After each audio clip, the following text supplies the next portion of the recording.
पूर्ण परमात्मा पाप कर्म दंड को भी काट सकता है।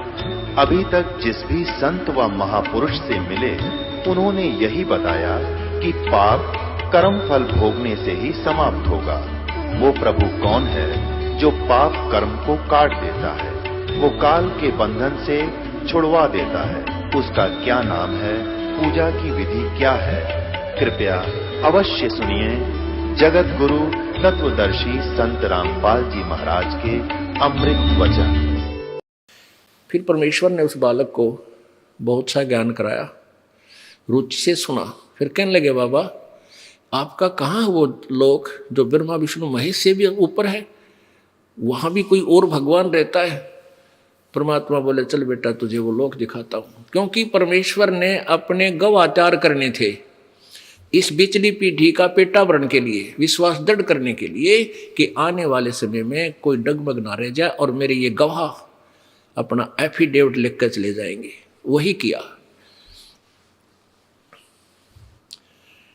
अब गरीबदास जी को परमात्मा ने प्रथम मंत्र दिया और कहा, बेटा आ मेरे साथ। इतना कहते ही वो बैठे थे ऐसे जैसे सुखासन पर बैठ जाते हैं, आलती पालती मार के आम आग दिन बैठ जाता, जैसे आप जी विराजमान है। वो शरीर तो न्यू का न्यू रह गया, आत्मा निकाल ली। आत्मा ऊपर जा रही, क्योंकि आत्मा के ऊपर एक और शरीर होता, सूक्ष्म शरीर। ये तो कवर है ऊपर का। ये समझो कि जैसे सर्प निकल जाता है कैंचुली त्याग के, या तो कैंचुली है हमारे ऊपर। तो ऊपर जाकर परमात्मा ने गरीबदास साहब जी को सब ब्रह्मांड दिखाए, ब्रह्मा विष्णु महेश के लोक दिखाए, और जहां जहां भी प्रभु गए सब ने नतमस्तक होकर उनके चरण लिए। धर्मराज के लोक में गए परमात्मा, धर्मराज ने भी खड़ा होकर के परमात्मा का सत्कार किया कबीर साहब का। और गरीबदास जी देख रहे हैं, भाई बाबा जी के तो कमाल का है, ये तो कति इसके सारे ही इसके आगे नतमस्तक हैं, ये तो बहुत कसूता है। तो फिर ऊपर ब्रह्मांडों को पार करके काल दिखाया कि देख ये बैठा वो काल, ये 1 लाख प्राणी नित्य खाता है। और ये भोली आत्मा समझ रही है हम बहुत अच्छे लोक में रह रहे हैं। ये काल ने अपने आहार के लिए, देख गरीबदास बेटा ये सामने तपस्या 1 लाख प्राणी देख वो भूख तड़फ रहे हैं, यहाँ आ रहे हैं, पटकते जा रहे हैं और तड़फ रहे हैं। और अपने तीनों पुत्रों रजगुण ब्रह्मा सतगुण विष्णु तमगुण शिव जी के द्वारा इसने अपनी खेती फसल ये मनुष्य तैयार करवा रखे। और इसलिए उसके बाद वो काल दिखाया, क्योंकि काल जो ज्योति निरंजन है ये जो 11वें द्वार पर जहां से परब्रह्म के लोक में प्रवेश करते हैं वहां ये खुद बैठा रहता है। तो जब परमात्मा वहां गए और कहा गरीबदास जी से, कहा बेटा अब मैं अपना सतनाम सुमन करूंगा, सार नाम, और देखना ये इसका मत झुक जाएगा मस्तक। वो तो लीला थी, हमें बताना चाहते थे। तो जो ही परमात्मा निकट गए और काल का सिर ऐसे हो गया, उसके सिर पे पैर रखा, क्या बेटा मेरे साथ। और उस 11वें द्वार को पार करके फिर 12वें द्वार में सतलोक में परब्रह्म के लोकों को पार करते हुए पहुंच गए। अब नीचे से जो प्रभु परमेश्वर कबीर जी यानी परम अक्षर ब्रह्म गए थे, वो एक जिंदा बाबा जी की वेशभूषा में थे। और जो परमात्मा का सतलोक में वास्तविक शरीर है, वो उसकी एक बहुत बड़े गुम्बज में, बहुत बड़े स्तूप में, बहुत बड़ा सफेद गुम्बज है, उसके बीच में सिंहासन लगा है, प्रभु का तख्त है यानी सिंहासन।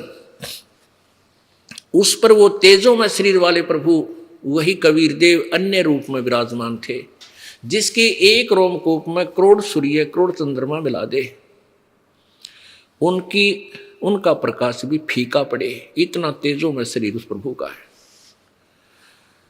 अब नीचे से जो एक साधु रूप में गए थे प्रभु कबीर जी, अपने ही दूसरे स्वरूप जो तख्त पर सिंहासन में विराजमान थे उस पर चवर करने लगे। अब गरीबदास जी ने सोचा कि भाई भगवान तो ये है जो तख्त पर बैठा, कितना सुंदर शरीर, कितना वाहिट है, कितना प्रकाश। इतना सोच ही रहे थे कि वो जो तख्त पर विराजमान था वो स्वरूप खड़ा हुआ, और जिंदा बाबा जी के रूप में जो पृथ्वी से गया था वो स्वरूप उसी तख्त पर आल ब्रह्मांड के कंट्रोलर के रूप में विराजमान हो गया।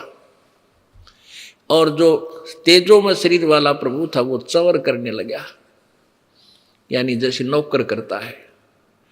अब गरीबदास जी ने सोचा भाई बाबा जी के चाला है तो इस पर भगवान चवर करे, भाई बड़ा कमाल का आदमी है। तो इतने में क्या हुआ कि वो तेजो में शरीर जो था उस जिंदा महात्मा वाले शरीर में समा गया। अकेले वो जिंदा महात्मा ही वहां पर विराजमान रहेगी, और चवर जो है अपने आप घूम रहा है परमात्मा के सत्कार के लिए ऑटोमेटिकली। तब गरीबदास जी समझ गए भाई ये भगवान था जो नीचे गया था, ये लीला कर रहा था। तब गरीब परमेश्वर ने कहा जा बेटा, तेरे शरीर को फूकने वाले हैं, तेरे को मृत जानकर तेरे परिजन उठा ले गए हैं और शमशान घाट पर तुझे जलाने वाले हैं, तू वापस जा। गरीबदास जी ने कहा प्रभु मुझे वापस ना भेजो, वो तो गंदा लोक है, हे भगवान ना भेजो मुझे, यही रख लो मेरे दाता।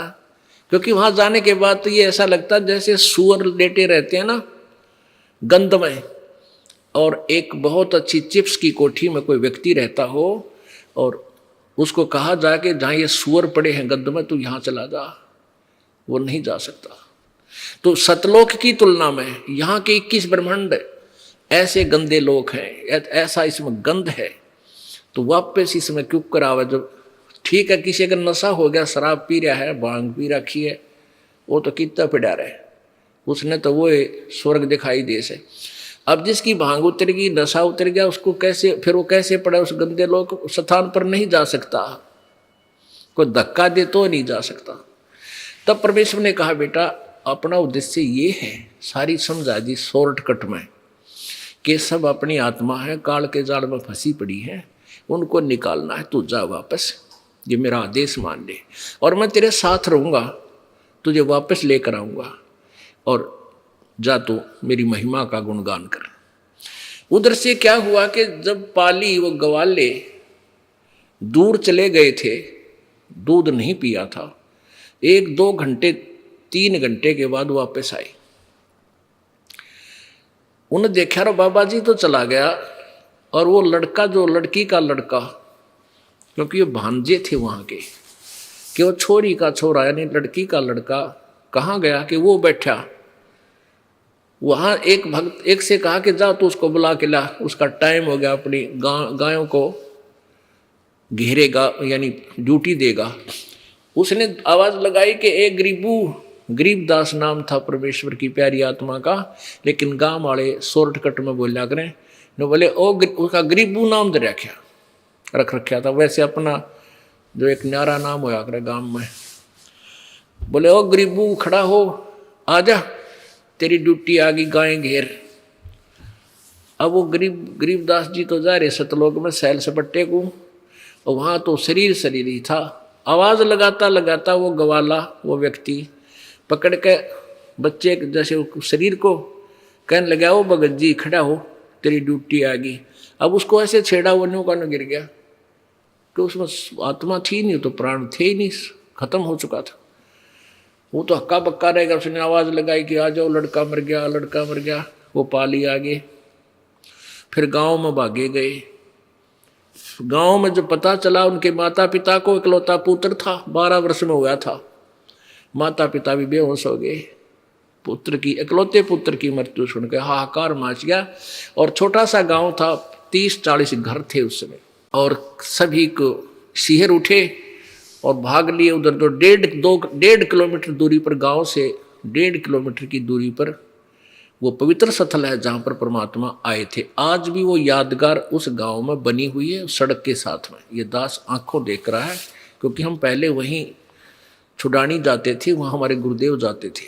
हम गरीबदास पंथ से ही अलग हुए हैं। अलग तो गरीबदास पंथ ही समझो, वैसे हम अब कबीर पंथ पहचान गए, कबीर पंथ पर चल पड़े, जो गरीबदास जी ने मार्गदर्शन किया था। और वो गरीबदास छुड़ानी वाले जो हैं वो उसी काल के जाल में ही कुमार्ग पर जा रहे हैं। तो वहाँ आज भी वो यादगार विद्यमान है और गांव का बच्चा बच्चा कहता है कि यहाँ कबीर जी आए थे, क्योंकि गरीबदास जी ने अपनी वाणी में प्रमाण दे रखा है। अलल पंख अनुराग है सुन मंडल रे थीर, दास गरीब उधारिया मोए सतगुरु मिले कबीर। तो गांव वाले सब जाकर के बच्चे का शव उठा लाए और शाम के समय 5-6 बजे 7-8 बजे उसने जलाने की चेष्टा करने लगे। चिता पर रख दिया, अग्नि लगाने की तैयारी। तभी परमात्मा ने वो आत्मा गरीबदास जी वाली परमेश्वर कबीर जी ने वापस शरीर में प्रवेश कर दी। एकदम वो बंधन टूट गए जो ऊपर बांध रखे थे अस्थि का ऊपर, उस अर्थी के ऊपर, और एकदम बालक खड़ा हुआ। और जो आंखों देखा, जो परमात्मा ने फीड कर दी थी वो वाणी, कबीर परमेश्वर जी ने, गरीबदास जी ने वो अमर वाणी बोलनी शुरू कर दी। वो अमर वाणी संग्रह की हुई है, आज ये दास आपको पढ़कर सुनाता है, उसी में से बहुत सी वाणी बार बार सुनाता रहते। तो वो वाणी बोलनी शुरू कर दी और किसी से बात नहीं करे, उठ पड़ा, बच्चे को ले आए। अब सबको ये हो गया कि लड़का मेंटल हो गया, पागल हो गया, क्योंकि उसने बाबा जी के जादू जंत्र का दूध पी लिया, इसलिए इसके दिमाग में फर्क हो गया। बावड़ा कहने लग गया, पागल बावड़िया गरीबदास जी को। फिर ये सोचा कि चलो बच्चा जीवित हो गया, माँ बाप इसने बच्चे के देख देख कर इसको अपना जीवन पूरा कर लेंगे, इसी के साथ अपने दिन तोड़ लेंगे, ये सोचकर सब अपना संतुष्ट हो गए। अब वो बोल रहे वो अमरवाणी जो वेदों से भी पार की है, और वो बोला जब समाज समझे नहीं, वो पागल कहने लग गया उस परम पिता की प्यारी आत्मा को। अब वो बताने की चेष्टा कर रहे हैं कि कबीर परमात्मा है जो बनारस में दानक रूप में आया था, जुलाहा रूप में आया था। इस बात ने जाट समाज का देवी ना माने, है झूठ बोल रहा है, तो मैं पागल हो गया। दानक ना भगवान बताओ, जुलाहे कवि ने। अब परमेश्वर को पता था कि ये गरीबदास जी द्वारा मैं अपनी महिमा पुनर्लिपिबद्ध करवा दूं, इस बीचली पीढ़ी में यू एफिडेविट काम आएगा। अब क्या हुआ कि ऐसे 3 वर्ष बीत गए। गरीबदास जी मस्ती में ये शब्द बोलते हैं, वाणी बोलते हैं कि वो परमात्मा सतलोक में रहते हैं, वो पूर्ण ब्रह्म है। जाकू कहें कबीर जुलाहा, सब गति अगम अगम अगाहा, वो जिसको तुम जुलाहा कहते हो वो पूर्ण परमात्मा है। अनंत कोट ब्रह्मांड का एक रति नहीं भारे, सतगुरु पुरुष कबीर हैं ये कुल के सिरजनहार। अनंत कोट ब्रह्मांड का परमात्मा पर कहते हैं एक रति भी भार नहीं है उनको, वो इतने समर्थ इतने शक्तिशाली हैं। और सतगुरु पुरुष कबीर है। अब देखो दोनों उपमा दी है गरीबदास साहिब ने। सतगुरु का अर्थ होता है तत्वदर्शी संत, जो यथार्थ ज्ञान प्रदान करे, वो सतगुरु की भूमिका भी उन्होंने की। और पुरुष माने परमात्मा, वो सारे ब्रह्मांडों का संचालक भी कबीर जी ही है। तो इस तरह वो वाणी बोलते रहे। धर्मराय दरबार में देई कबीर तलाक, मेरे भूले चूके हंस को तू पकड़िए मत कजाक। यहाँ के न्यायाधीश के सामने ब्रह्मा विष्णु महेश की भी जो है ना थर थर शरीर कांपता है, देह कांपती है जब उसका संदेश आता है। और वो न्यायाधीश 21 ब्रह्मांड का जो न्यायाधीश सबका अकाउंट रखता है, वो कबीर परमात्मा के सामने हाथ जोड़कर खड़ा हो गया जब गरीबदास जी साथ थे। जैसे बड़ा अधिकारी पुलिस वाला और छोटे अधिकारी दरोगा के ऑफिस में चला जाता है, अचानक उसको पता चल जाता है कि आईजी साहब आए हैं या एसपी आया है, तो खड़ा हो जाता है, सलूट मारता है और वो उसको आदेश देता है, संकेत देता है, डांट मारता है कि तूने ऐसा किया तो तुझे छोड़ूंगा नहीं, तेरा ये कर दूंगा। वो कहता जी सर, जी सर।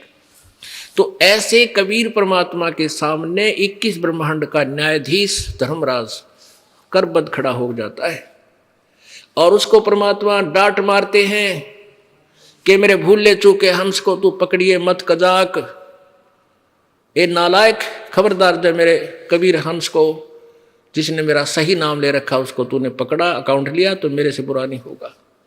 बोले पुरुष कबीर से धर्मराय कट जोड़, हाथ जोड़कर तुमरे हंस ने पकड़ो नहीं मैं 2 ही लाख करोड़। तो जो इस दास के द्वारा दिए हुए नाम का जाप करेगा सच्ची श्रद्धा से, आजीवन नियम पालन करता हुआ, उसका अकाउंट धर्मराज नहीं करेगा और ना ही उसके दूत आपको लेने आएंगे। परमात्मा का जहाज आएगा, आपको प्यार के साथ उसमें बैठा करके सतलोक ले जाया जाएगा। इस तरह की कथा सुनाया करते थे गरीबदास जी, लेकिन कोई नहीं मानता। बालकों में जिक्र करते, बालक अपने घर वालों को बताते, वो कहते हो तो मेंटल है बेटा, उसके पास मत बैठा करो।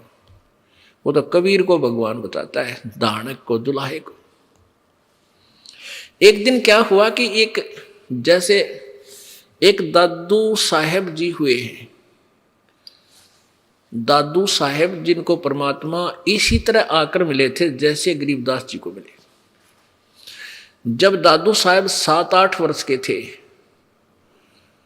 उस समय ऐसे ही परमात्मा एक जिंदा महात्मा के रूप में, बूढ़ा बाबा के रूप में, वृद्ध बाबा के रूप में आकर मिले थे और फिर उनकी आत्मा को भी सतलोक लेकर गए थे। 3 दिन और 3 रात वो अचेत रहे थे, मरे नहीं, श्वास धड़क रही थी लेकिन आत्मा यहां से बाहर थी। और तीसरे दिन वापस जब छोड़ा तो दादू साहेब ने जी ने भी यही कलम तोड़ वर्णन किया था कबीर परमेश्वर की महिमा का। उन्होंने क्या कहा कि जो जो शरण कबीर की तिर गए अंत अपारे, दादू गुण के ता कहूं भाई कैतन आवे पार। अब यहां दादू जी का प्रकरण इसलिए आवश्यक हो गया क्योंकि इसके साथ साथ ये लिंक भी जुड़ता है कि परमात्मा किन किन को आकर मिले और कहाँ मिले, उन्होंने क्या क्या प्रमाण दिए। जो जो शरण कबीर की वो तिरगे अंत अपारे, दादू गुण के ता कहूं भाई कैतन आवे पार। उस परमात्मा की महिमा कितनी की गाऊं, मेरे पर गाई नहीं जाती। जो भी उनकी शरण में है वो सारे पार होंगे, पर विधिवत, नकली संतों के पास नहीं, नकली नामों से नहीं। कबीर करता आप है दूजा ना कोई, कबीर करता आप है दूजा ना कोई, दादू पूर्ण जगत को हो भक्ति दृढ़ावे सोई। दादू कहते हैं कबीर करता आप है, वो कबीर जो परमात्मा है वो आप ही भगवान है और कोई दूसरा करता नहीं है, सृष्टि रचने वाला नहीं है। और दादू पूर्ण जगत को भक्ति दृढ़ावे सोए, वो भी सत्य भक्ति भी वही आकर बताता है, पूरे संसार में और किसी के पास ज्ञान नहीं होता। ठेका पूरा होवे जब सब कोई तुझे शरीर, दादू काल चंपे नहीं जप है जो नाम कबीर। आदमी की आयु घटे तब यम घेरे आए, सुमरण किया कबीर का दादू लिया बचाए। कि जब इंसान की आयु कम हो, समाप्त होगी तो काल आ जाएगा। लेकिन हमने तो अपने भगवान का मंत्र ले रखा था, मेरी रक्षा परमेश्वर ने की, मेरे निकट काल के दूत नहीं आए। मेट दिया अपराध सब, यानी अंगहारी पाप नाशक परमेश्वर कबीर जी हैं। मेरे सभी पापों का नाश कर दिया, दादू साहब जी कह रहे हैं। मेट दिया अपराध सब आ मिले छन माही, दादू संग ले चले कबीर चरण की छाही। सेवक देव निज चरण का दादू अपना जाने, भृंगी सत कबीर ने कर लिया आप समान। दादू अंतर्गत सदा छिन छिन सुमरण ध्यान, वारू नाम कबीर पर पल पल मेरे प्राण। अब सुन सुन साख कबीर की, काल न्यवावे माथ, धन धन तीनों लोक में है, दादू जोड़े हाथ। यानी क्या बता रहे हैं कि सुन सुन साख कबीर की, साख माने महिमा, उसकी लीला को सुन सुन के उसकी समर्थता के आगे, कबीर जी की शक्ति के सामने यू काल भी मस्तक नीचा कर लेता है। सुन सुन साख कबीर की, काल न्यवावे माथ, धन हो तीनों लोक में, दादू जोड़े हाथ। केरी नाम कबीर का, विषम काल गजराज, दादू भजन प्रताप से वो भाग गए सुनत आवाज। अब कैसी प्यारी तुलना की है दादू साहिब जी ने कि जैसे हाथी जो होता है, हाथी, और हाथियों का राजा गजराज यानी हाथियों में सबसे तगड़ा, उसको तो समझ लो यो काल है 21 ब्रह्मांड में इतनी ताकत वाला। और परमेश्वर कबीर जी को समझ ले बब्बर शेर केरी। और बब्बर शेर जब धाड़ता है, कितना तगड़ा हाथी हो लीद कर देता है, इतना भयभीत हो जाता है। तो यहां क्या बताते हैं, केरी नाम कबीर का, और विषम काल गजराज, दादू भजन प्रताप ते वो भाग्य सुनत आवाज।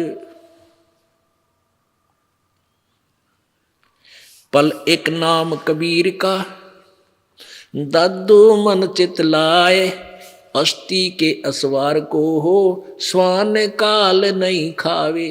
कितनी प्यारी व्याख्या की है कि जो परमेश्वर कबीर जी की शरण में आ गया, विधिवत उनके कृपा पात्र संत के माध्यम से उपदेश ले लिया, वो समझो हाथी पर बैठ गया।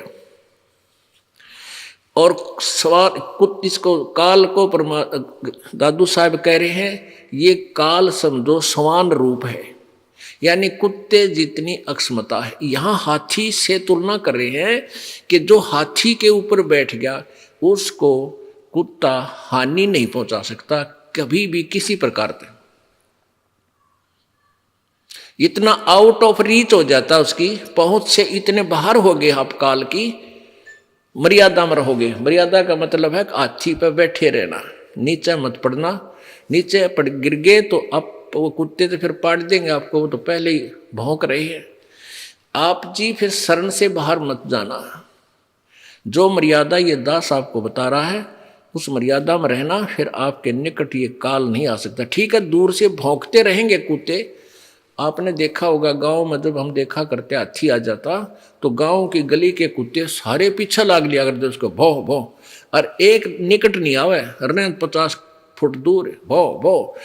उनको पता है कि एक सूंड मार दिया 10 मरोगे। और पैर को हानि हाथी का मुंह में भी ना हो, कुत्ते गए गड्ढे भी को ना, उसका जबाले भी ना गढ़ते हाथी के शरीर में। तो यहां दादू साहब जी कितनी प्यारी व्याख्या करते हैं कि पल एक नाम कबीर का, दादू जो मन चित लावे, हाथी के असवार को स्वान काल नहीं खावे, उसको हानि नहीं पहुंचा सकता ये। तो आप इतने आउट ऑफ रीच हो गए, काल की पहुंच से इतने बार हो लिए। सुमृत नाम कबीर का, कटे काल की पीड़ी, दादू दिन दिन ऊंचा होए परमानंद सुख सीरी। दादू नाम कबीर की, जय कोई लेवे ओटे, तिनको कभू लागे नहीं भाई काल वज्र की चोट। काल के वज्र कितने एक्सीडेंट करा देता, हमने सामने गाड़ी बिड़ गई, सारे मर जाते हैं, काट काट कर निकालते हैं। हेलीकॉप्टर से गिर गए, कच्चकना चूर हो गया, कहीं पर कि कोई घटना होगी। कहते हैं ऐसी घटनाएं परमात्मा की आत्माओं जो सच्ची लगन और मर्यादा में रहेंगी, उनके ऊपर इस काल का अटैक नहीं हो सकता इस तरह का। उनको कभू लागे नहीं काल वज्र की चोट है।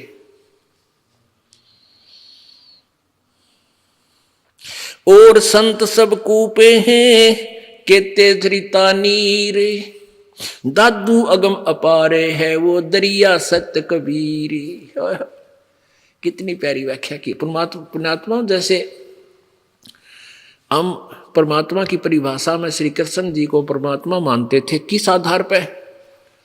कि श्री कृष्ण जी ने मोरध्वज राजा का पुत्र ताम्रध्वज को आरे से चिरवा कर, कृष्ण जी ने के विषय में हम सुनते थे कि मोरध्वज राजा के पुत्र ताम्रध्वज को आरे से चिरवा कर जो मर गया था, 2 फाड़ हो गए थे और फिर जीवित कर दिया।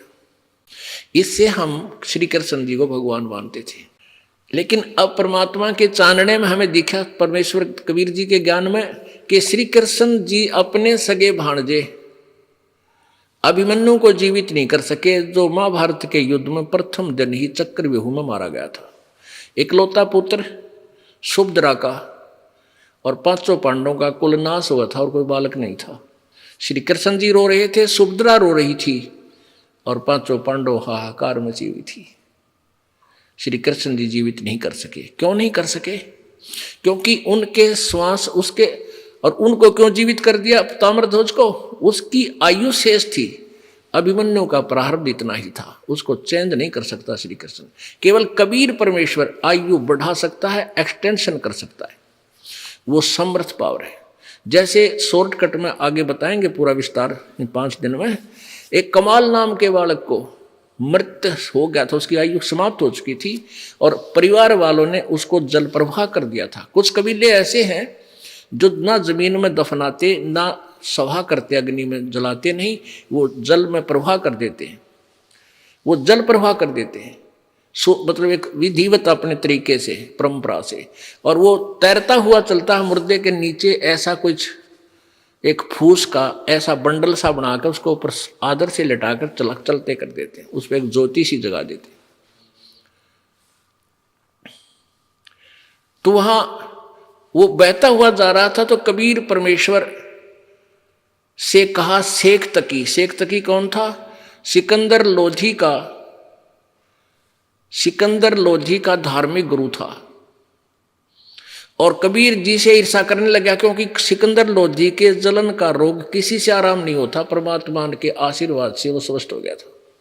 इस कारण से सिकंदर लोधी दिल्ली का बादशाह कबीर परमेश्वर का अत्यधिक सत्कार करता था। उधर से वो उसका धार्मिक गुरु ईर्षा करने लगा, किसी प्रकार कबीर जी को नीचा दिखाऊं ताकि ये यहां से भाग जाए।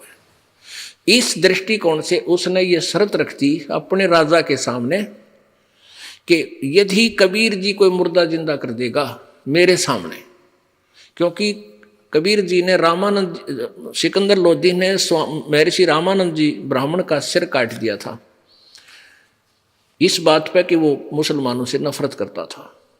फिर कबीर जी ने उस सिकंदर लोधी के सामने ही वो उसको जीवित कर दिया था, कटे हुए सिर को, एज इट इज, जैसे कृष्ण जी ने ताम्रध्वज को जीवित किया था। वो तो उसके समांतर शक्ति हुई परमात्मा की। और फिर वो मरा हुआ बच्चा आया हुआ था, तो शेख तकी ने बोला मेरे सामने जिंदा करे कबीर, जब मानू मैं इसको भगवान, नहीं तो मैं नहीं मानूंगा और तेरी बगावत करवा दूंगा मुसलमान समाज से। ये कह करके ये काफिर हो गया हम राजा, इसने एक हिंदू से उपदेश ले लिया। तो सिकंदर लोधी चिंतित था। कबीर जी ने पूछा क्या कारण है, तो कारण बताया। परमेश्वर ने कहा कि कह दो इस शेख तकी को कोई मुर्दा ले आवे, उसको जीवित कर दूंगा। अब शेख तकी कहने लगा मुर्दा मैं कहां से लाऊं? एक दरिया के किनारे खड़े थे, ये वार्ता हो रही थी। परमात्मा ने अपनी प्यारी आत्मा सिकंदर लोधी दिल्ली के सम्राट की टेंशन दूर करनी थी कि ये बात बिगाड़ेगा। इतने में वही कमाल का शव बहता हुआ आ गया बच्चे का। इतने में वो 13 वर्षीय बालक का शव दरिया में बहता हुआ आ गया। और परमेश्वर कबीर जी, वो सैनिक भी खड़े थे हजारों की संख्या में, और भी व्यक्ति थे। कहा कि वो आ गया शव। सिकंदर शेख तकी बोला वो आ गया शव, कर दे जीवित कबीर, जब मानो इसको मैं, ये अल्लाह का नबी है, अल्लाह है।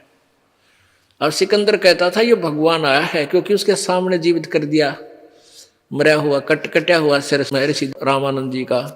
और फिर एक गाय काट दी थी ऐसे ही निकम्या ने, वह भी जीवित कर दी थी परमात्मा ने। और दूध की बाल्टी भर दी थी उस गाय की जीवित करके।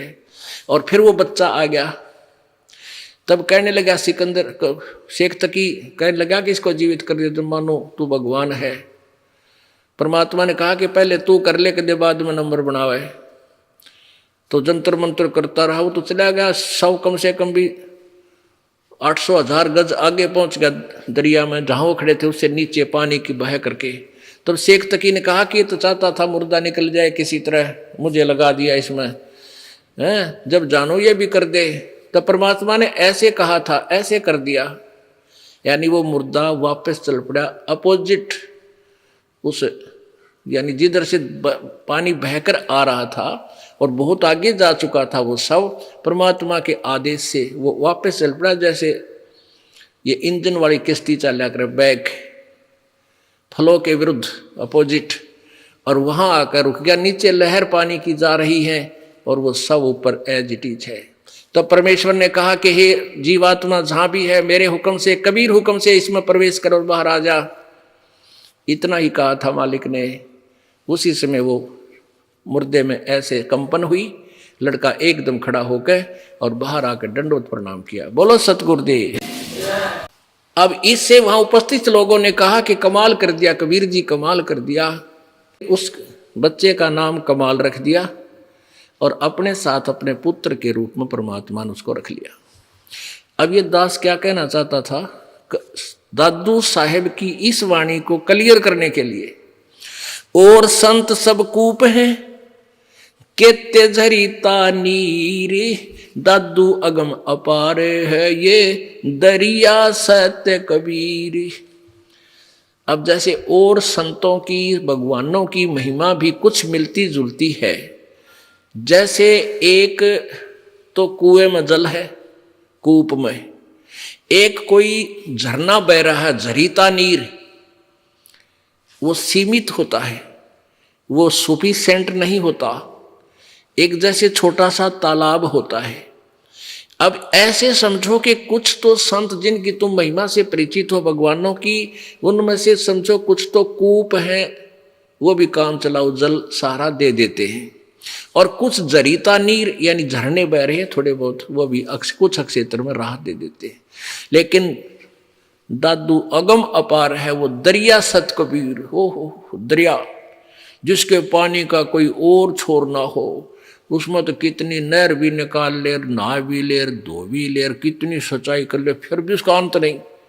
यानी इतनी सुप्रीम पावर है कबीर जी।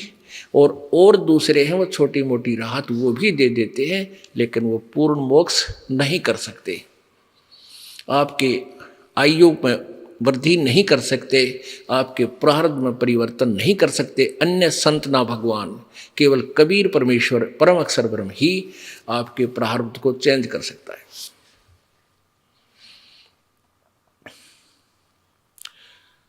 अब पुण्यात्माओं, जब तक हमारे प्रारब्ध में परिवर्तन नहीं होगा तो हम सुखी क्यों कर होंगे। आपके कर्म में, प्रारब्ध में लिखा हुआ है कि आपकी टांग टूटेगी या आपकी मृत्यु होगी, किसी ने लिख रखा है जंत्री में। ये जैसे ये पामिष्ट होते हैं, ये बहुत कुछ सच बता सकते हैं, लेकिन ये आपको राहत कुछ नहीं दे सकते। अब जैसे भोली आत्मा जाती हैं किसी ज्योतिषी के पास, वो उसकी जन्म पत्री देख जंतर मंत्र करके बता देगा तेरे को उस वर्ष में इतनी हानि होगी। अब वो हानि तो होगी ही होगी क्योंकि लिख रखी है, वो तो कोई भी पढ़ कर सुना दे, लेकिन उसमें वो परिवर्तन वो ज्योतिषी नहीं कर सकता, वो बता सके। जैसे किसी ने बता दिया तीसरे महीने में मार्च में तेरी टांग टूटेगी, अब वो तो 1 महीना पहले और चिंता पैदा कर दी उसने, और बचाव कुछ हो नहीं सकता, और वह टूट गई तो फिर क्या करता, भाई उसने बता दी थी पहले तेरी टांग टूटेगी, भाई जान दिया तगड़ा, भाई वो तो कमाल का आदमी है, भाई पहले बता दी थी, बता के कला तोड़ दिया उन्होंने, पहले बता दी थी। अब जैसे आप पिता अपना जंतर ज्योतिषी का दिखाया ना, और जो आपको बता दे तेरा यह हानि होगी, और फिर आप आ जाना इस दास के पास, कबीर भगवान की शक्ति से आपको मंत्र देंगे और उस दिन वह हानि आपको नहीं होगी, वह होनी थी क्योंकि लिखा हुआ है, और फिर नहीं होगी आपके, गारंटीड बात है। तो ये समाधान चाहिए, ज्ञान नहीं।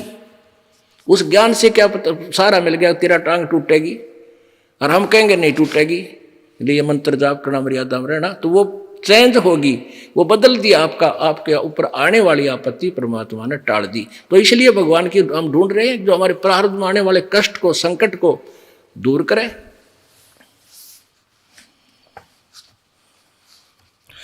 और संत सब कूप हैं केते झरीता नीरे, दादू अगम अपार है ये दरिया सत्य कबीरे। दादू नाम कबीरी का सुन के कापे काले, नाम भरोसे नर चले भाई हो नबा का बाले। नाम का भरोसा रहे। कहते हैं कबीर जी का नाम सुन के इस काल भी कांपने लग जाता है, ये किस ब्रह्मांड का मालिक ब्रह्म। और जो अपने सच्चे नाम का सहारा लेकर पूरे संत से लेकर भक्ति करता है उसका हो नबा का बाल। जिन मोह को निज नाम दिया सोए सतगुरु हमारे, दादू दूसरा कोई नहीं वो कबीर सिरजनहार। अब इस दादू पंथ का एक अनुयायी, एक गोपाल दास नाम का एक व्यक्ति गृहस्थी था, वो फिर अपने बाल बच्चों से निमट कर शादी उनके ब्याह करके तो दादू पंथी महात्मा बन गया था वो, यानी सन्यास ले लिया था। लाल कपड़े पहना करता, जैसी वेशभूषा उनकी थी, और साधु की वेशभूषा वो बनाकर घूमता था। एक दिन वो दादू साहिब का अनुयायी वो गोपाल दास संत छुडानी गांव में आ गया, उसका कोई चेला था, उसके वहां रुक गया। अब उस शिष्य ने कहा, उस व्यक्ति ने जिसके वो गोपाल दास रुका हुआ था, कहा महाराज जी हमारी एक लड़की का लड़का, हमारा एक गांव का बहुत बड़ा चौधरी है, बहुत धनवान व्यक्ति है, उसका इकलौता, उसका कोई संतान नहीं थी, उसने अपना दामाद रखा हुआ है घर जमाई रूप में, वारस रूप में, और उस लड़की का एक लड़का हुआ, वो भी मेंटल हो गया। एक बाबा जी ने जंतर मंत्र का दूध पिया दिया उस टाइम। और संतों की विद्या को साधु ही काट सकते हैं, यदि आप कृपा कर दो हमारी लड़की का लड़का स्वस्थ हो जाए, आपका बड़ा एहसान होगा। अब वो दादू पंथी एक आधा कोई झाड़ा जुड़ा ला के भूत बात काट दिया करता, उसने सोची कोई साहब पाओगा इनके, कहने लगा भाई बुला ले। अब वो व्यक्ति गया, उस शिवलाल नाम था गरीबदास जी के नाना जी का, और कहा कि ऐसे ऐसे एक हमारे यहाँ संत आ रहे हैं और इस लड़की के लड़के को उसको दिखा देते हैं। वो कहे मैं ठीक कर दूंगा। तो 5-7 भक्त आदमी और वो लड़का गरीबदास जी और उनका नाना जी लेकर आ गए। तो वो जो दादू पंथी संत गोपाल दास था वो 65 वर्ष की उम्र का, और साहेब गरीबदास जी 13 वर्ष की आयु के बालक। उस बालक से पूछा, उस दादू पंथी संत ने कहा कि बेटा वो कौन था जो तुझे एक जादू जंत्र का दूध पिला गया? अब वो तो परमात्मा की चेतना से, परमात्मा से परिचित होने के बाद उनका अंतःकरण खुल गया था, दिव्य दृष्टि खुली थी, वो जान के गरीबदास जी की दादू पंथी संत है। तो क्या कहा परमेश्वर की वाणी, जो कबीर परमेश्वर ने उनमें ज्ञान फीड किया था, उसके आधार से क्या बोले? गरीबदास जी ने कहा, हम सुल्तानी नानक तारे दादू को उपदेश दिया, जाति जुलाहा भेद न पाया वो काशी माहे कबीर हुआ। अब जो कारण तरले भाषण का मारी, वो दादू जी के जो अनुयायी था उसको बता दिया कि हम सभी, यानी मैं गरीबदास और अब्राहिम सुल्तान अधम वो मुसलमान धर्म में उत्पन्न, और नानक जी जो सिख धर्म का प्रवर्तक, और दादू जी, इन सभी को जिसने पार किया वो जाति जुलाहा भेद नहीं पाया, काशी माहे कबीर हुआ। हम सुल्तानी नानक तारे दादू को उपदेश दिया, जात जुलाहा भेद न पाया वो काशी माहे कबीर हुआ। वो कबीर काशी वाला दोबारा आकर मुझे प्रकट हुआ, सतलोक से चलकर आए। क्योंकि सन 1518 में परमेश्वर मगहर से सहस्री चले गए थे, 1518 में, और गरीबदास जी को आकर मिले वो 1727 में,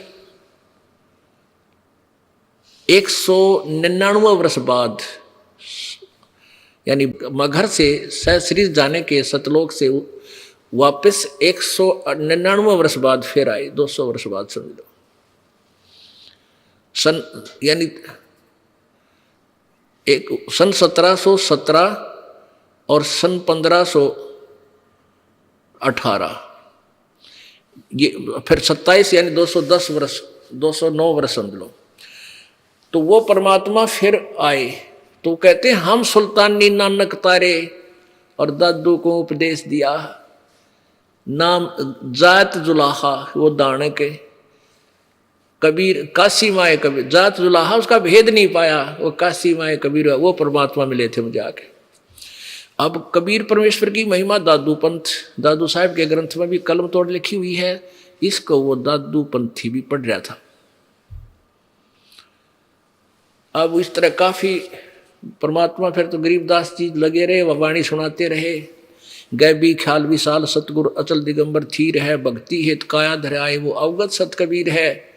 वो सारी कथा सुनाई परमात्मा की महिमा की, जैसे हम ब्रह्म वेदी में सुनते हैं, गाते हैं। गैबी ख्याल विशाल सतगुरु अचल दिगंबर थीर है, भक्ति हेत काया धरे आए, अवगत सहत कबीर है।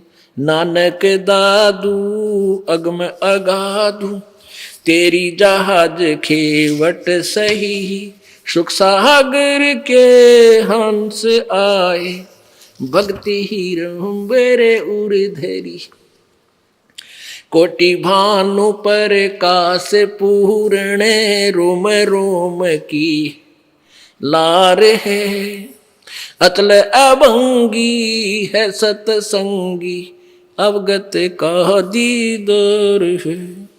धन सत्य गुरु उपदेश देवा, 84 ब्रह्म मेट ही, तेज पूंज आन दे धर कर, इस विधि हमको बैठ ही। शब्द निवास आकाश वाणी, यो सत्य गुरु का रूप है। चंद सूरज ना पवन न पानी, न जा छाया धूप है। रहता रमता राम साहेब, अवगत अलह अलेख है। भूले है पंथ विटम्बवादी, वो कुल का खाविंद एक है। रोम रोम में जाप जप ले, अष्ट कमल दल मेल है। सुरत नरत को कमल पठावो, जहाँ दीपक बिन तेल है। हरदम खोज है नोज हाजर, त्रिवेणी के तीर हैं। दास गरीब तबीब सतगुरु, बंदी छोड़ कबीर हैं। हरदम खोज है नोज हाजर, त्रिवेणी के तीर हैं। दास गरीब तबीब सतगुरु, बंदी छोड़ कबीर हैं। अब यह वाणी जो बोली, उस दादूपंथी संत के कलेजे में जख्म हो गया। कोई हो तो वो कहने लगा, रे गांव वालों, यो लड़का पागल को ना, तुम पागल हो भाई। ये तो वो अमर वाणी बोल रहा है भक्तों, इसको सुनकर तो जीव का वही कल्याण हो जा। तो उसने एक 65 साल का वृद्ध और एक 13 वर्ष के बालक के सामने हाथ जोड़ कर न्यू बोले, ए महाराज जी, या अमृत वाणी लिखवा दे मेरे को। ये तो बहुत प्यारी और बहुत ऑथेंटिक वाणी है। और कहने लगे, रहा इसने तो भगवान मिले भाई, ये तो परमात्मा परिचित है, परमात्मा का प्रत्यक्ष दृष्टा संत है, तुम इसको बावड़ा मत कहो। तो गरीबदास बालक तो चल पड़े आगे आगे, बाबा जी का दिमाग सेंटर में लाना है। वो बालक वो क्योंकि जो ग्राहक होते हैं वही पहचानते हैं इस सौदे को, वही करते हैं। उसने ना देखा तो बाबा जी हर लोग न्यू कहेंगे तू किस बालक के पीछे चाल पड़ा, तू तो फिर नल है। तो जिन्हें भगवान चाहिए वो मान बुराई नहीं करते, वो अपना कल्याण चाहते हैं। चाहे किसी से मिल जाओ उसकी अपने रोग कटन की, उसी से ले ले। पीछे पीछे हो लिया, हाथ जोड़ के कहने लगे महाराज दया कर दो, कलयुग में उद्धार होगा बहुत से प्राणियों का। तीसरे दिन जब देख लिया कि बाबा जी कति सेट हो रहा है, आखिर तक लिख लेगा, तब तो कहने लगे गोपाल दास सुन ले, अगर सारी वाणी लिखा तो लिखवाऊं, कदे बीच में भाग जा, अगर नहीं सारी लिख लूंगा। क्योंकि वो लाला जी के घर का जन्म था गोपाल दास का, और वो पढ़ रहे थे अपनी, वो शिक्षा थी थोड़ी बहुत उसको, हिंदी भाषा या कुछ फारसी फुरसी में लिख लेता वो। तो कहते हैं गरीबदास साहेब जी का एक बेरी का बाग था, उसमें एक जंडी का पेड़ था। उस जंडी के पेड़ की छाया में बैठ जाते क्योंकि, और फिर लिखना शुरू कर देते। कहते 3 वर्ष तक ना 6 महीने तक, 6 महीने तक दादू वो गरीबदास जी बोलिया करते और दादू साहब लिखा करते। और दाद लिखवाते समय कह रहे हैं ये वाणी यहाँ की नहीं है, 80 अरब कोस सभादी मार्ग से बात कह रहा हूं कि मैं यहां से सहज समाधि से ऊपर का देख रहा हूं, आंखें खोल रहे और बोल रहा है और मैं लिखवा रहा हूं। वही आंखों देखा हाल जो परमात्मा से परिचित हुए थे गरीबदास जी, उन्होंने अपनी आंखों देखा हाल अपनी अमृत वाणी में लिपिबद्ध करवाया। आज वो सदग्रंथ के रूप में हमारे पास उपलब्ध है, जो कबीर परमेश्वर की वाणी से 100% मिलता है, मेल खाता है। तो वो ग्रंथ साहब का ये अखंड पाठ ये सामने चल रहा है, इसी से पढ़कर ये दास आपको ये सुना रहा था, क्योंकि इसी में से हमने ये भक्ति बोध नामक एक पुस्तक बना रखी है, जो सुबह शाम दोपहर की वाणी हम नित्य पाठ करते हैं, जिसमें कबीर जी की अपने मुखारविंद से उच्चारित और अब उनके दास गरीबदास द्वारा दिया हुआ ज्ञान कबीर जी का ही, उनकी वाणी का मिलकर आपको पाठ के लिए जाता है। तो ऐसे उस परमेश्वर को किन किन ने पहचाना, वेद वही बतावें, परमात्मा सह शरीर है, उसका नाम कबीर है, और सभी महापुरुष जिनको भगवान मिले वो भी यही बता रहे हैं। जैसे नानक साहब जी ने जब परमात्मा मिले बेई नदी पर, ऐसे वो भी 3 दिन तक बेहोश रहे थे एकांत स्थान पर, कहीं दूर, किसी को नहीं पता वो कहाँ पर हैं। उनकी आत्मा को निकाल कर परमेश्वर सचखंड लेकर गए सतलोक, फिर वापस छोड़े तीसरे दिन। तो उन्होंने वहाँ के नगर निवासियों ने सोच लिया था नानक साहब तो डूब कर मर गए, दरिया में छलांग लगाई थी, बाहर नहीं आए। और तीसरे दिन जब वापस आए तब उन्होंने बताया कि हम सचखंड जाकर आए हैं अपने परम पिता के पास, पूर्ण ब्रह्म के पास। फिर परमेश्वर ने कहा था मैं बनारस में, क्योंकि ये समकालीन है, गरीब नानक साहब जी और परमेश्वर कबीर जी समकालीन थे। परमेश्वर ने वहाँ से जैसे गरीबदास जी को ले गए थे ऐसे नानक जी को ले गए, फिर वापस छोड़ा, कहा मैं बनारस में ढाणक का काम करता हूँ, जुलाहे का।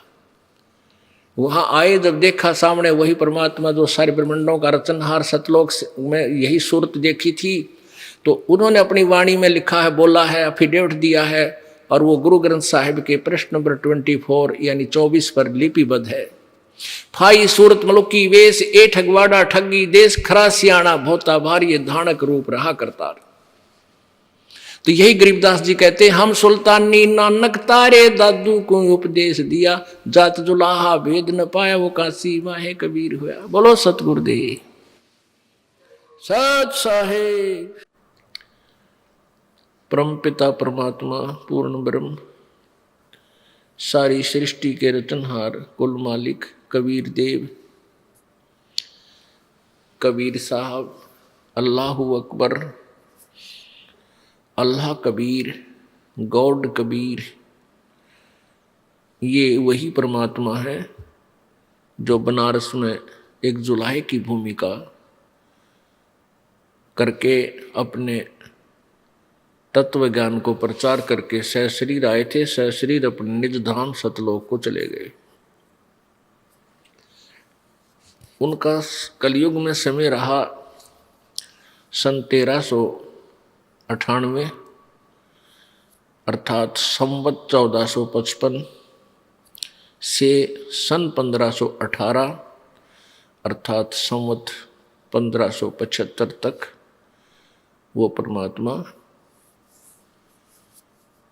इस धरातल के ऊपर एक मनुष्य जैसी लीला करके एक जनसाधारण जैसा जीवन जी के हमारे लिए एक एग्जाम्पल छोड़कर चले गए। वो परमात्मा प्रत्येक युग में एक ऐसा जीवन जीते हैं, एक ऐसा जीवन व्यतीत करते हैं, एक जनसाधारण मनुष्य जैसा, और जैसे आम व्यक्ति कर्म करते हैं ऐसे ही कर्म करके परमात्मा एक उदाहरण हमारे लिए पेश करते हैं कि बच्चों, परमात्मा पाने के लिए विशेष आडंबर या कठिन साधनाओं की आवश्यकता नहीं है। उसके लिए मानुष जन्म हो, कोई जाति मजहब कहीं भी आपका जन्म किसी भी धर्म में हुआ हो, पूर्ण संत आपको मिल जावे, बुराइयों को त्याग देना और बहुत ही सिंपल वे से साधारण तरीके से अपना जीवन जीना। परमात्मा पाने के लिए जंगल पहाड़ों पर या जंगल में जाना आवश्यक नहीं है। भक्ति करने से बात बनेगी। आप अपना कर्तव्य करते हुए, अपना जो आपका स्वाभाविक कर्म है, इनको करते हुए परमात्मा प्राप्ति कर सकते हो। उसके लिए वे स्वयं ही एग्जाम्पल बनते हैं, उदाहरण बनते हैं। परमेश्वर ये दिखाकर गए थे कि मेरे से निर्धन कोई नहीं हो सकता। एक झोंपड़ी में रहना, माता पिता थे मोह बोले, परमात्मा के माता पिता नहीं थे, लेकिन नीरू नीमा नामक एक जुलाहे ने, दंपति ने उनको परमात्मा को कमल के फूल से उठाया था और अपने बच्चे की तरह पालन पोषण किया था। वो भी लीला थी परमात्मा की, ना तो जो सबका धारण पोषण करता है उसका पालन पोषण कौन कर सकता है। उन्होंने एक लीला दिखानी थी, अपना जीवन एक मनुष्य की तरह ऐसे ही ये लीला करनी थी, प्रत्येक युग में करते आए हैं। उसमें अपने दो मुंह बोले माता पिता, दो बच्चे थे जो मुर्दे जीवित किए थे। लड़के का नाम कमाल, लड़की का नाम कमाली था। और जैसे एक व्यक्ति अपने परिवार का पोषण करता है अपना कर्तव्य कर्म करके, तो जुलाहे का कर्तव्य कर्म करते हुए परमात्मा ने यह उदाहरण दिया था कि तुम विश्वास रखो मालिक पे, यहाँ घना जोड़ा तोड़ी के चक्कर में मत पड़ो, ज़्यादा संपत्ति और ज़्यादा संग्रह करने के चक्कर में मत पड़ो, ये काल का जाल है। केवल इतना ही करो जितना आपको आवश्यकता है, बाकी समय मालिक के चरणों में ध्यान रखो। परमेश्वर जी क्या करते थे, कपड़ा बुनते थे और उसको फिर उसकी जो कमाई आती थी कपड़ा बुनने की मजदूरी, उसमें से जो उनके आवश्यक आइटम की आवश्यकता होती थी घर पर खाने पीने के लिए, वो ले आते थे और फिर पैसा बच जाता था उसको धर्म में लगा देते थे, अब भंडारे कर देते थे, भोजन भंडारे कर देते थे, वो संग्रह नहीं करते थे। पुण्यात्माओं हमें उदाहरण देते हैं, परमात्मा संकेत देते हैं, पर हम बालक हैं। हम काल प्रेरणा में आकर के काल के ही भाव में बहे रहते हैं। हम परमात्मा की वाणी पर विश्वास कम करते हैं। परमेश्वर कहते हैं कबीर जी के कहे कबीर सुनो विसादो, मैं तो हूँ विश्वास में। यदि तुम विश्वास करोगे कि मैं परमात्मा हूँ, मैं भगवान हूँ, सब कुछ कर सकता हूँ, तो मैं तुम्हें पूर्ण लाभ दूंगा। और तुम इतना विश्वास नहीं कर पाओगे तो तुम्हें वर्क डन ही मिलेगा। परमेश्वर हमें क्या उदाहरण देते हैं कि इतना मांगो भगवान से कि साईं इतना दीजिए, जामे कुटुंब समावे, हम भी भूखे ना रहे, अतिथि ना भूखा जावे। केवल इतनी ही डिमांड बहुत घनी हो जाती है। अब यहां देख लो आप, ये बड़े बड़े सेठ साहूकार व्यक्ति, बहुत से उदाहरण हमारे सामने हमारे जीवन में घटित हो चुके हैं। एक अरबपति व्यक्ति सारा जीवन संपत्ति जोड़ने में, फैक्ट्री लाने में व्यतीत किया, और ठीक है, साधना पूजा पाठ भी सभी करते हैं, सभी करते हैं, जो पुण्यात्माएं हैं वो सभी कोई न कोई साधना भी करते हैं, लेकिन वो साधना शास्त्र विरुद्ध होने से, शास्त्र विधि को त्याग के मनमाना आचरण होने से वो यूजलेस, वह व्यर्थ होती है। जैसे प्रमाण है पवित्र गीता जी अध्याय नंबर 16 के श्लोक 23 में कि शास्त्र विधि को त्याग कर जो मनमाना आचरण करते हैं, अपनी मर्जी से पूजाएं मंत्र जाप आदि करते हैं, उनको न तो कोई सुख होता है, न उनकी कोई सिद्धि प्राप्त होती है, न ही उनकी गति होती है, अर्थात व्यर्थ। तो वो सेठ लोग भी पूजाएं करते हैं, साथ में जैसे भी उनको किसी गुरु ने मार्गदर्शन किया हुआ है या देखा देखी, तो वो साधना तो वैसे व्यर्थ, उसका कोई यूज नहीं, कोई लाभ नहीं होता। और जिस धन के लिए वो रात पड़ा ना दिन पड़ा, ना जाने कितने खोटे कर्म किए, पाप किए, वो धन साथ नहीं गया। एक्सीडेंट दुर्घटना में मर गए, कोई तो हेलीकॉप्टर में मर जाता है, कोई कार दुर्घटना में, कोई ट्रेन एक्सीडेंट में, और वो पाप रह गए इकट्ठे, धन यही रह गया, वो पाप साथ ले गया। उन पापों के आधार से फिर हो सकता है उसका जन्म गधे कुत्ते का बनेगा ही बनेगा, ये तो बट नेचुरल है। फिर जिन कोठी और फैक्ट्रियों को अपनी कहा करता था, अब उसमें कोई भी उसको प्रवेश नहीं करने देगा, उसका लठ मारेंगे। तो पुण्यात्मा परमात्मा हमें बताने आए थे कि तुम मनुष्य जीवन आप जी को मिला है परमात्मा प्राप्ति के लिए, और इसका कोई यूज नहीं।